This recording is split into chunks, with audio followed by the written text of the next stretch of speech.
Depuis son indépendance en 1960, la Centrafrique, confrontée aux crises politiques et sécuritaires, est restée jusqu'ici le théâtre d'interventions multiples du Gabon, en tant que pays frère de la sous-région d'Afrique centrale. En 2008, par exemple, c'est la médiation du défunt président gabonais, Omar Bongo Ondimba, qui a permis la réconciliation des différents acteurs à travers la tenue d'un dialogue politique inclusif.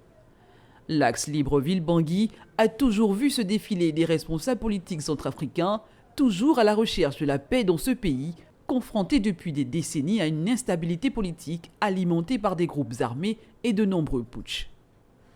Parallèlement au volet politique, le Gabon intervient également depuis plusieurs années sur le terrain militaire pour la stabilité de la Centrafrique. En 25 ans, l'intervention des soldats gabonais dans ce pays se chiffre à plus de 80 milliards de francs CFA de dépenses, 9 soldats morts et des dizaines d'autres blessés.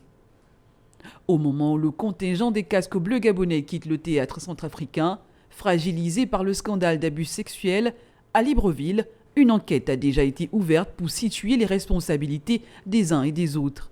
Des responsabilités qui seront suivies des sanctions exemplaires. Occasion pour les autorités gabonaises de clarifier leur position. Les fautes de quelques éléments égarés, si elles étaient avérées, ne doivent pas couvrir d'opprobre tout le contingent et faire oublier les sacrifices consentis par des centaines de soldats gabonais ces 25 dernières années pour le retour de la paix en Centrafrique.